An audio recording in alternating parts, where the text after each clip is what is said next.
Really great to be here. The last roast summit I was a part of was virtual, so I didn't get to see everybody's faces. It's really great to see all of your faces today. My name is Nicki, and I am a roaster. This is me with my Dietrich IR12, roasting during COVID. Behind me there is a Mill City sample roaster. So I do all things roasting, just like you all. I buy the green beans, evaluate the green beans, set a profile, roast the profile, analyze the profile, taste the coffee, make tweaks, taste, make more tweaks, perfect it. You all know how it goes. So, back in February for the virtual roast summit, I presented on experiments I conducted in each roast phase: drying, Maillard or the middle phase, and development. For each phase, I roasted 3 different profiles where only one variable was changed. So for the Maillard phase, I roasted 3 profiles with different time spans from yellowing to first crack. 3 minutes long, 4 minutes long, 5 minutes long. Except for the first crack time, everything was the same: turnaround, peak rate of rise, yellowing time, and development time. For the development phase, I roasted 3 profiles with different time spans from first crack to finish: 1 minute long, 2 minute long, and 3 minute long. And for the drying phase, I did experiments with both high, mid, and low turnaround temperature and high, mid, and low peak rate of rise/rise per minute. In both categories, the high turnaround and high peak rate of rise translated to about a 6-minute yellowing time. The mid turnaround and mid peak rate of rise translated to about 6:30 yellowing time, and the low turnaround and low peak rate of rise translated to about a 7-minute yellowing time. I then had people of all levels of expertise, customers, baristas, roasters, Q graders, taste the profiles and tell me what they experienced. Going in, I had some preconceived notions about the tasting results based on my own experience and experiments, but in the process, I learned a lot that changed my mind and caused me to think differently. The whole tasting, the roast curve presentation is on YouTube if you search for Roast Summit. I'm gonna move on, but don't worry, because today's presentation will be diving fully into these taste results.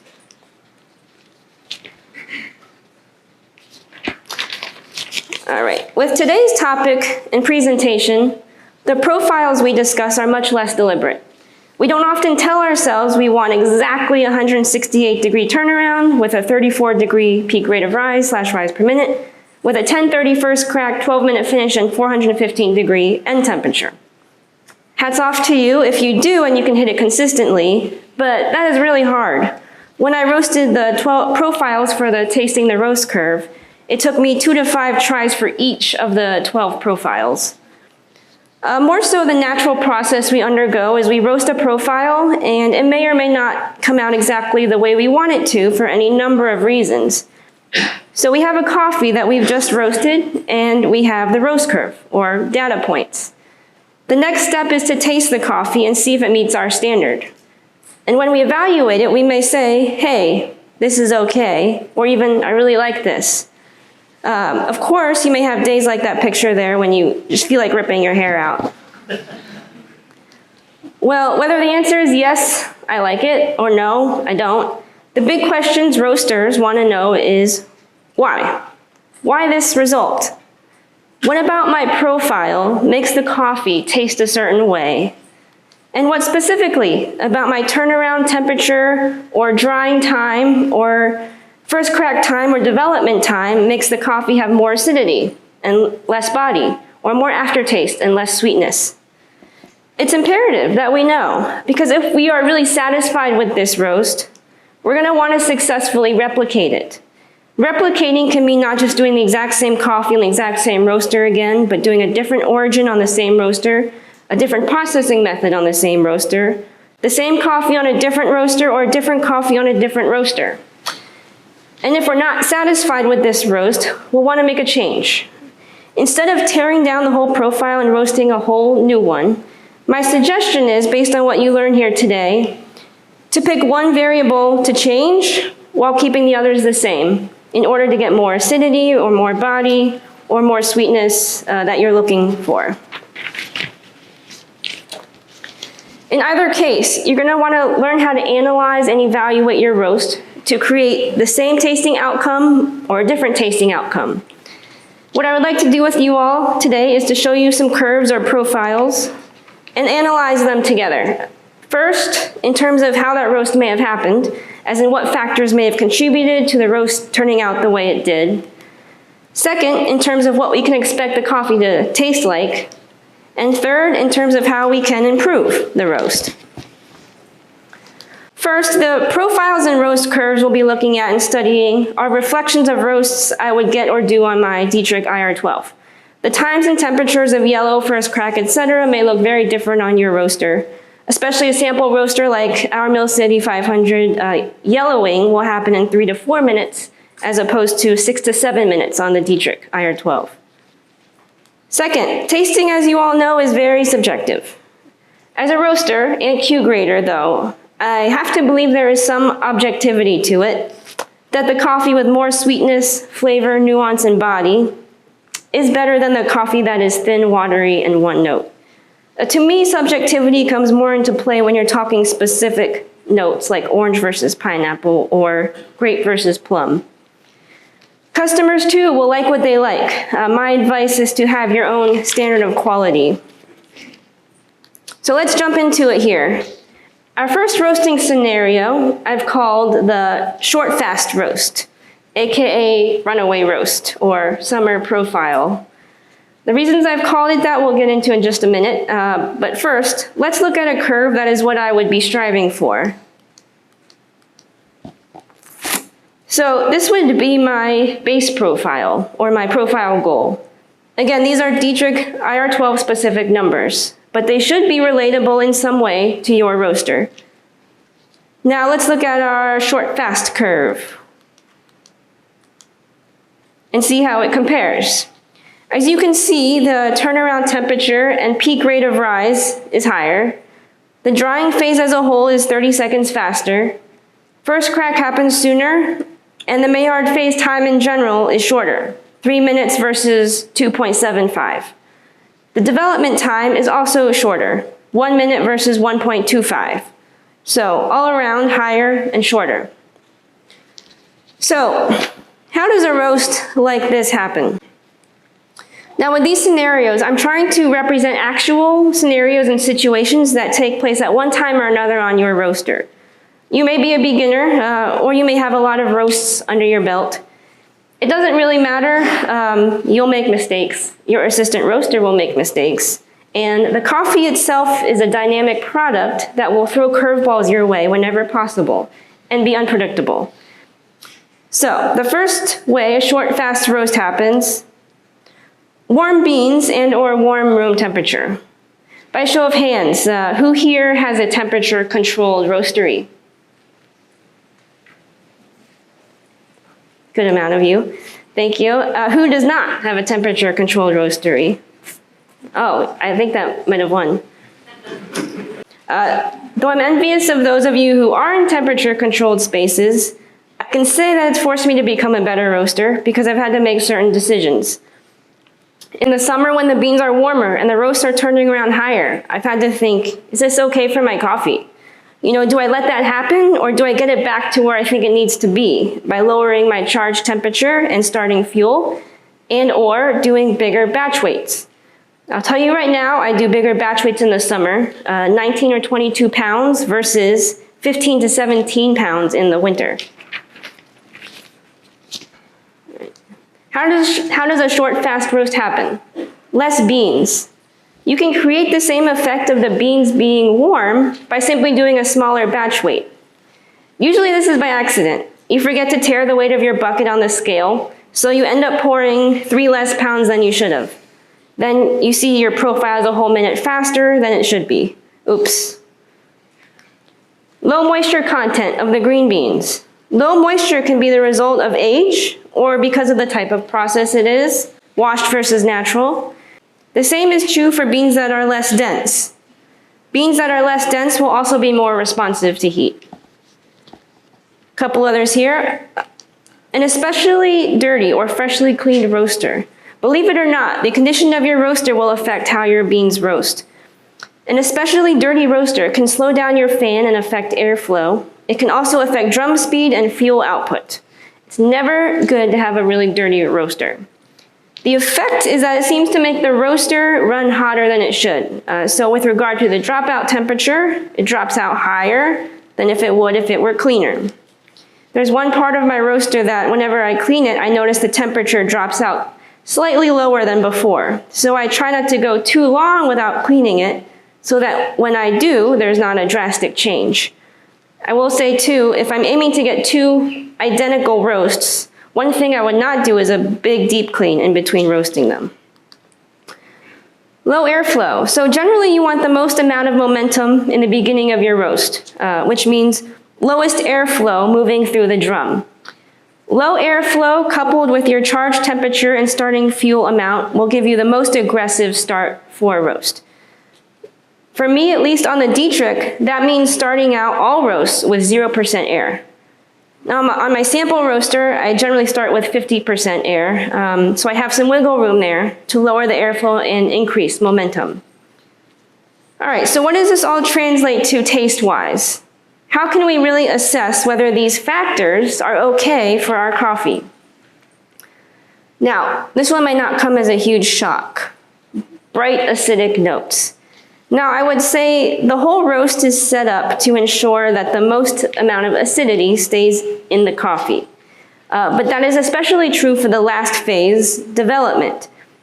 By only developing the coffee a minute or less after first crack, you'll get more residual cracking as the coffee comes out of the roaster. It won't just be crack, crack. It'll be crack, crack, crack, crack, crack. So you can bet on those bright acidic notes coming out. The short fast roast is what I would call a sweet roast. And that is largely due to the aggressive beginning, the high turnaround and high peak rate of rise. The sweetness alone, though, isn't standalone. It's heavily tied to the acidic notes, like a sweet lemon. It's all very upfront and sharp and dry. If there's something missing with this roast, for me, it's roundness, juiciness, and body, which is thin. The aftertaste and linger are fairly pleasant, though if development is too short, you can start to taste some undeveloped flavors that are more grassy. To summarize, with this roast, there's a peak of flavor that takes place up front. Most of what goes on with this roast happens right away. It's like a bang of sweetness and acidity. After that, the body is pretty underwhelming, although there is still substance to it and enough to hold all of the flavors of the cup together.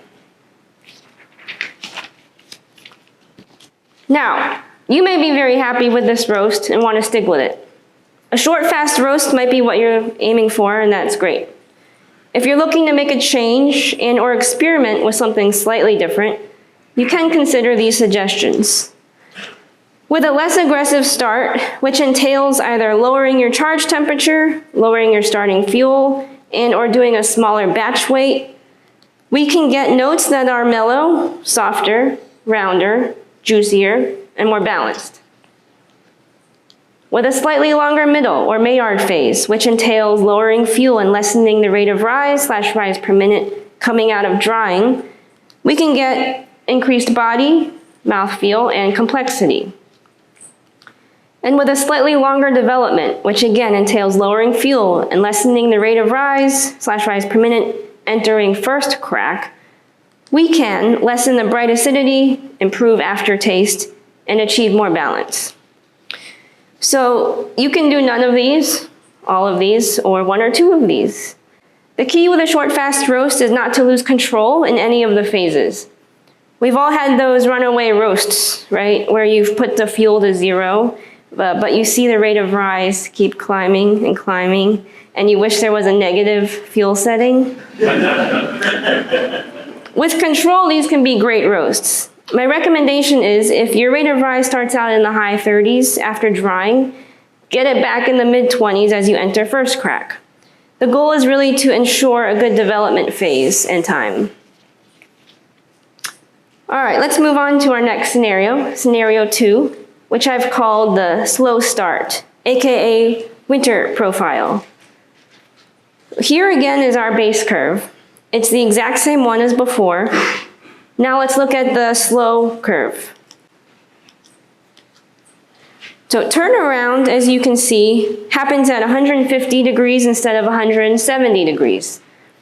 The rise per minute peaks at 30 degrees instead of 33 degrees, resulting in a yellowing time of 7:30, which is a whole minute slower than the profile goal.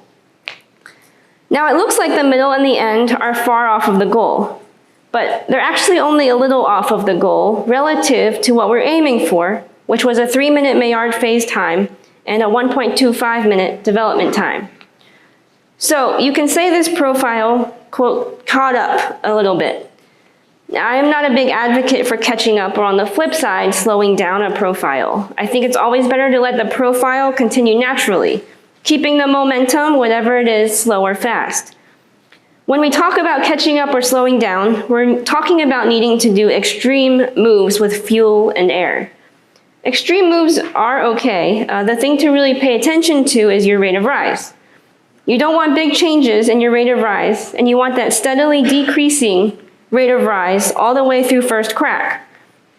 If you're dramatically increasing your fuel to catch up through Maillard, it should be a measure done to maintain the rate of rise instead of increase the rate of rise.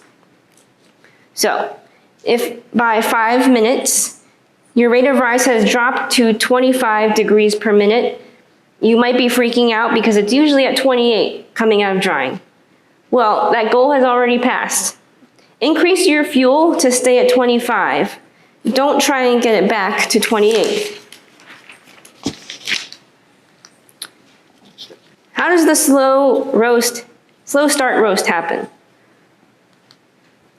Cold beans and or cold room temperature. So the opposite effect happens when the beans are cold. They turn around much lower. Even for those of you who have temperature regulated roasteries, you still get deliveries of beans in the winter, right? Yeah, when they come off the truck, man, are they cold. Hopefully you don't have to roast those beans right away. In the winter, I usually order way ahead so that the beans can sit for at least a week before I use them. But I've definitely been there when I've had to use them right away. The only thing you can really do is wait till they warm up a bit or apply some like lamp heat to them or something. So more beans. So your typical batch weight for a profile is, say, 15 pounds. By decreasing the weight, we get something like the short fast roast. By increasing the weight, we'll get this slow start roast.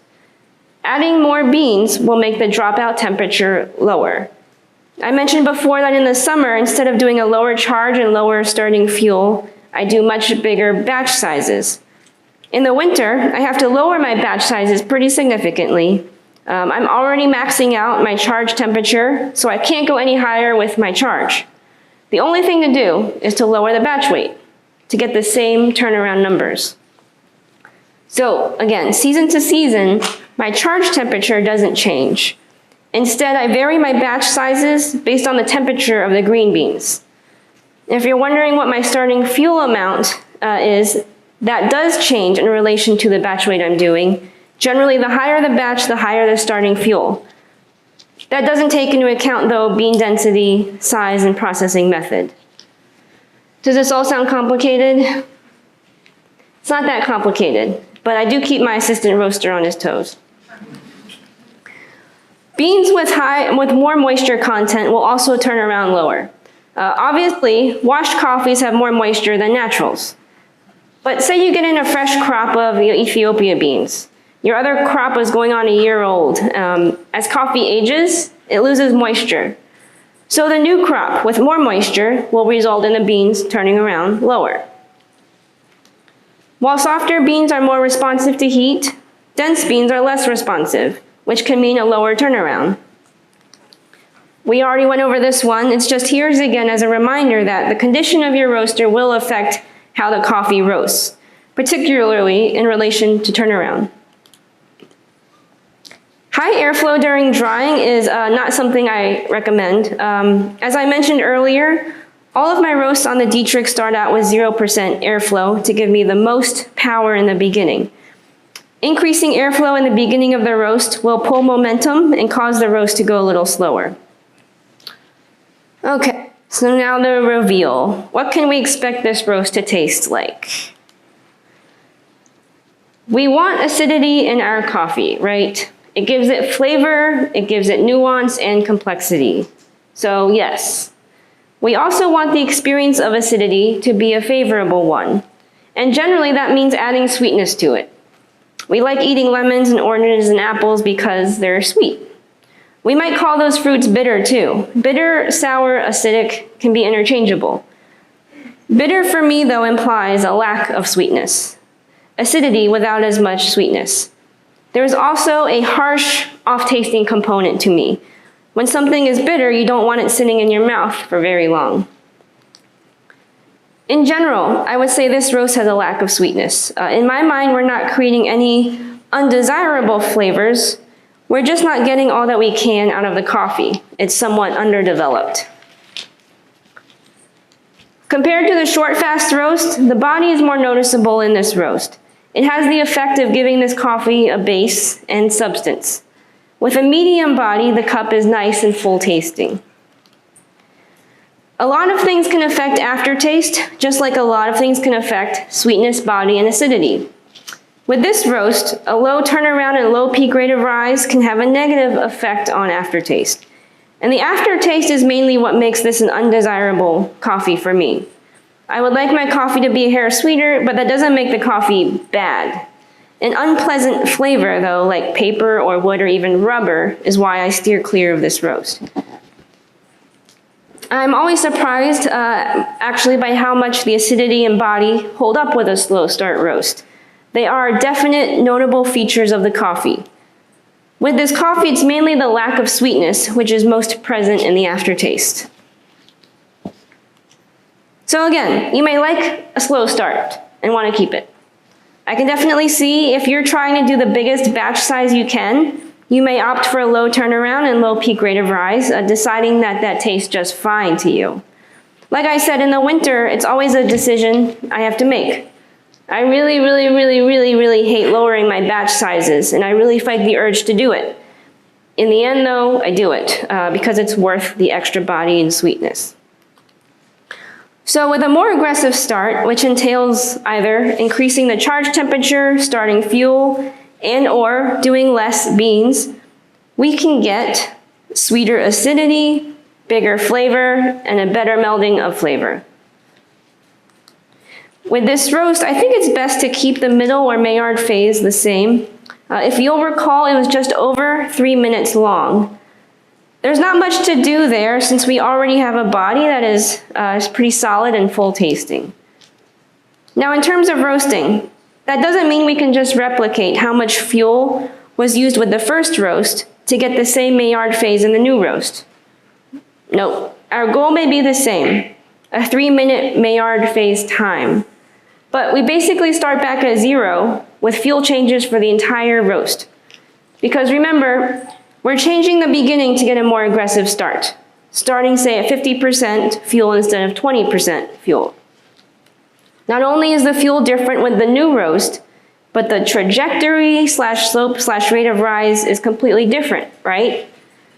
With greater momentum in the beginning, we've got to make sure we don't shoot through the Maillard phase too fast. So, do the math. And based on your new trajectory, calculate how many degrees you need to travel in a 3-minute time span. Then adjust your fuel so that it meets the new rate of rise goal through the Maillard phase. Now this is something I would say we can adjust, sorry, I was a little ahead of myself. This is something I would say we can adjust slightly to create an even better roast. By making our development time slightly shorter, which entails increasing our fuel or rate of rise coming out of first crack, we can get brighter acidity and more accentuated and intense flavor. All right, everybody still with me? Cool. We have 2 more scenarios, the extended middle and the extended end or development. So now we get to talk about first crack. Yay. And my guess is you all have done some experimenting with the middle of the roast by making first crack happen sooner or later. Yeah, maybe. So we have our base curve, same as before. Now let's look at our extended middle curve. Okay, so really everything is the same up until yellowing. Yellowing is when the curves break apart and either go slower or faster through the Maillard phase. The main difference between these two curves is the first crack time. One reaches first crack at 9:30 and the other at 10:45, which means the middle phase is drawn out by a little over a minute. That's a 3-minute Maillard phase time versus a 4.25 Maillard phase time. Now the middle of the curve is a little different than the beginning of the curve. If you're aiming for this, and you get something like this, there's really only one reason, and that's that you've underestimated how much power it takes to get through the Maillard phase. So some of those factors that were at play in the beginning are still at play in the middle. They're less influential, but they can still be reasons you need more power. The two which I consistently deal with in this phase are batch weight and beam density. So when we talk about not having enough momentum or power coming out of drying, what does that mean exactly? We're probably all used to decreasing our fuel as the roast progresses. By a show of hands, please, how many of you are starting most or all of your roasts with high heat and then decreasing your fuel as the roast progresses? Most of you, great. So I used to do high to low heat for all of my roasts. It's a solid method for ensuring that you have a continually declining rate of rise. My guess is for those of you who are doing it, unless you have like 18-minute long roasts, your peak rate of rise is probably pretty high. When I was doing that method, mine was in the high 30s, almost 40 degrees per minute sometimes. With this method though, as you decrease your heat, there's the danger of decreasing it too much. With all of the momentum you have coming out of drying, it may seem like you need to drop it significantly. But keep in mind, the roast will naturally lose momentum after it peaks, which on my roaster is around 3.5 to 4 minutes. You don't need to do a dramatic decrease to have the roast's rate of rise hover in the mid 20 degrees per minute. Another reason you may not have enough power or momentum coming out of drying is you've decreased your fuel when you should be increasing your fuel. Increasing fuel, what? I thought we needed to have a declining rate of rise. Remember, increasing your fuel does not mean you're increasing your rate of rise. By a show of hands, how many of you are starting most or all of your roasts with low to mid fuel and then increasing your fuel as the roast progresses? Fuel. Oh, me too. So great. Yeah, this is a method I've started doing. I'm less aggressive in the beginning, but that doesn't mean I get a longer roast. I've actually shortened my roast times. Instead of my rate of rise peaking at 39 or 40, it's peaking at 33 or 34 degrees per minute. Depending on the batch weight, I'll start out with 50%, 20%, or even 1% fuel. After the rate of rise peaks, I'm dramatically increasing my fuel to make sure that the rate of rise stays in the mid-20s through the Maillard phase. Because remember, the roast naturally loses momentum after it peaks. And if you don't account for that, you'll lose way too much momentum. All right, lastly, airflow. Airflow is something you want to make work with your fuel changes, not against them. Now, I told you all I start with 0% air. I don't make a second airflow change until I'm pretty far past the peak rate of rise point, so as not to impact that. The point two, when I dramatically increase my fuel, happens way before I make the second air change. Again, I want to build up the momentum before I start to introduce more airflow that will take away momentum. The Dietrich I use only has 3 airflow settings, 0, 50, and 100. So I only make 3 airflow changes during the roast. I go to 50% at yellow and 100% around a minute and a half before first crack. When it comes to airflow changes, my advice is to not let it be something you think too heavily about. If you're making a lot of airflow changes during your roast, simplify it so that you can, number 1, eliminate variables, and number 2, be able to focus on your fuel changes. All right, what can we expect this roast to taste like? You get some acidic notes in this coffee, but it's not the same bright, citric, vibrant acidity that is possible with other roasts. Really, the part lacking in this coffee is the body. Interestingly enough, it tastes like a coffee with no middle. As you sip the coffee, where you would expect fullness and substance, it's kind of hollow. When a coffee has a solid body for me, it holds together in my mouth. That is, the body holds up the sweetness and flavor and acidity. A coffee with a weak body doesn't stay intact, but rather falls apart. So you aren't tasting acidity, flavor, and sweetness in harmony with one another. There is a moderate sweetness level in this coffee, and the aftertaste isn't pleasant or unpleasant. There's not much of a linger, good or bad. Overall, this isn't by any means a bad cup. I would say there isn't just anything very standout. With an extended Maillard phase, the body is especially thin and weak. It doesn't create any undesirable flavors, but it does make the flavors that are there more flat and less vibrant. An extended middle may be what you're aiming for, and if you're happy with how your roast is coming out, don't feel the need to change anything. If, though, you sense something is a little off or that it could be better, here are some suggestions. Now, the start on this roast is good, and I would try to keep that the same to ensure sweetness and flavor development. As we talked about, try shortening the Maillard phase by increasing momentum coming out of drying. For some of you, that can mean dropping your fuel but not dropping it too much. For others, that can mean increasing your fuel after the peak rate of rise or around the yellowing point.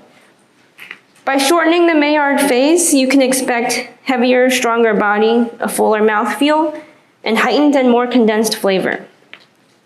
Now, I would say there is a sweet spot where you don't want to shorten the Maillard phase too much. As we saw with the short, fast roast, a middle phase that is too short will also result in an underwhelming body. Try and find that middle ground, no pun intended, where the body works with the coffee and you get full flavor and a good linger. With this roast, development with this roast is actually pretty key in terms of making sure it doesn't go too long. I used to do long Maillard times of 6 or 7 minutes. That was the longest I could get without having my rate of rise drop below 8 degrees per minute. There were 2 reasons I stopped doing it. The first was because people were telling me everything tasted the same. There wasn't enough nuance between origins and roasts. The second reason was because it made the development time too long. No matter how much I increased my fuel at a certain point, I was forced to enter into first crack at 15 degrees per minute as opposed to 25 or so, which is what I do now. When you don't enter into first crack with enough force or power, you don't get that loud condensed cracking, and you also miss out on getting that flavor that really pops. More on that in the next scenario.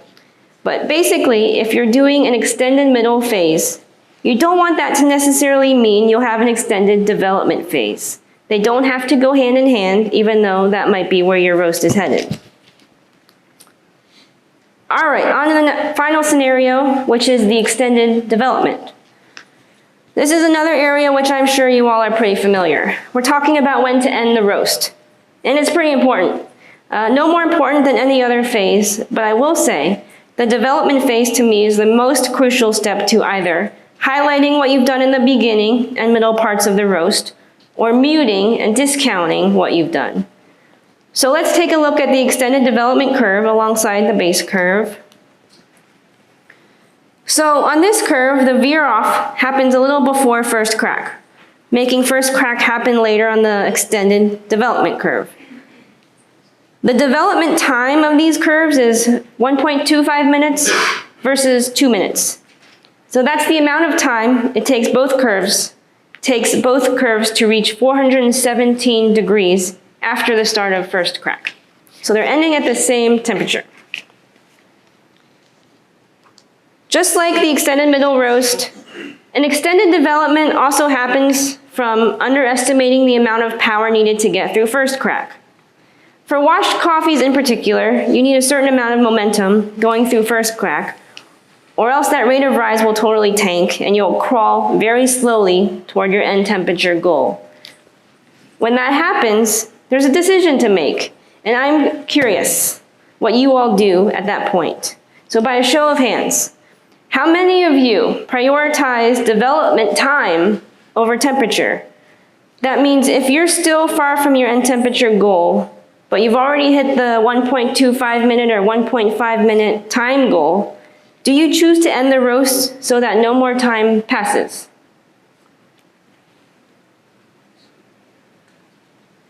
Okay, thank you. Now, how many of you prioritize temperature over time? Meaning, you may let that roast go way past your time goal in order to hit your temperature goal. Or you may let the roast go way shorter than your time goal in order to hit the temperature goal. So who is prioritizing temperature over time? Thank you. So I do both. I have a temperature and a time goal in mind. I want to hit both. If there's only a few seconds difference, I prioritize temperature. If my auto roast has veered pretty far off course and I can see it's still far from the temperature goal, I'm going to press that end roast button after a certain amount of time. The reason I do that is because inching to the finish line isn't really a good thing. If you're inching to the finish line, it could be because you've decreased your fuel too much before or during first crack. Decreasing fuel is usually a good thing to do on or around the first crack point so that you don't sail through it. But in some cases, you might either leave the fuel where it is or even increase it if your momentum is a little low in the Maillard phase. Increasing fuel won't necessarily bring that momentum up in time. It can just help you from stalling. Personally, I avoid doing any fuel increases during the Maillard phase and development phase because of how quickly you can lose control of the roast and the rate of rise. All right, because first crack is such a big event with the release of steam that is already cooling down the beans, airflow changes made too close to first crack can be a double whammy. There's been times when I've forgotten to do the third airflow change, that's a minute and a half before first crack. And if it's too late and the first crack is about to start, I won't do that last airflow change at all. It might mean the roast has extra momentum, so I'll have to lower the fuel quicker, but the roast will turn out just fine. Speaking of fine, what can we expect this roast to taste like? So, the acidity level is low, even bitter tasting. Even though this is a fairly short roast, and short roasts generally retain the most amount of acidity, the acidity and brightness in this coffee is pretty muted. This coffee has a moderate body that is fairly big and full tasting. It's a little lacking though with the level of sweetness. It's especially noticeable with the bitter acidity as opposed to a sweet acidity. The linger too is a tad unpleasant. In general, I would say this is a solid tasting cup of coffee. It could be brighter and have more acidity. Because that part of it is muted, it's less sweet and less flavorful. It doesn't have, that sparkle that it could have. Now, we don't need to overthink this. We can try and keep everything exactly the same and just focus on increasing our momentum and rate of rise going into first crack, which will most likely entail doing higher fuel in the Maillard phase. When we talk about shortening development, yes, we're talking mostly about time. There's another thing to pay attention to though, and that is residual cracking, or the amount of cracking that happens as the coffee exits the roaster. So the reason development time can be so important is because a roast can finish at the same temperature of 417 degrees with a 40-second or a 2-minute development time. When they both come out of the roaster though, they're going to sound very different. Do you all remember with the short fast roast what the cracking sounded like? It wasn't crack, crack. It was crack, crack, crack, crack, crack, crack. With a 2-minute development time, this is how many cracks were heard when it came out. None. No cracks. Are those two roasts going to taste the same, even though they finished at the same temperature of 417 degrees? There is a direct correlation between acidity level and the amount of residual cracking as a roast comes out. You should find a good development time based on that, keeping in mind with a shorter development time, you can get increased acidity, flavor, and nuance. So let's bring all of this information together, and let's look at the tasting outcomes broken down by phase. In parentheses, I've put the tasting category that I think is affected most in each section. So for turnaround, what is affected most is sweetness. For peak rate of rise, it's type of sweetness. For the Maillard phase, it's body. And for the development phase, it's acidity. Now, a couple things to keep in mind. First, know that sweetness, flavor, acidity, and body are all affected in each section or phase. You can't affect one without affecting another. If you're aiming to get the most amount of acidity in the development phase, that can mean less aftertaste and less body. If you're aiming to get the most amount of sweetness in the drying phase, that can mean a little less body, especially big, juicy body. Another thing to keep in mind is nailing either the high, the mid, or the low, or the short or medium or long outcome in one phase doesn't mean you'll be tasting that outcome in your cup.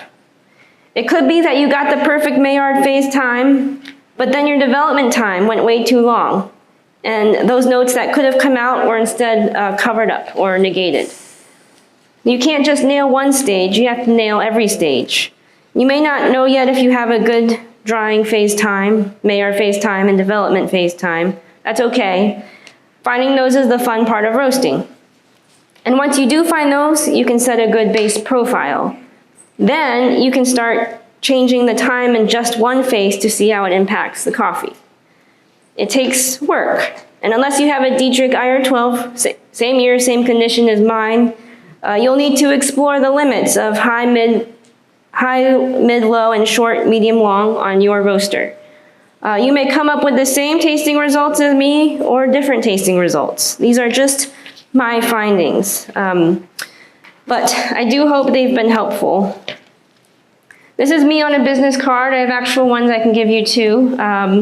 Please, if we don't meet today, or come visit me in Vienna, Virginia at Cafe Amouri. You can also follow me on Instagram or email me at Nicki@cafeamouri.com.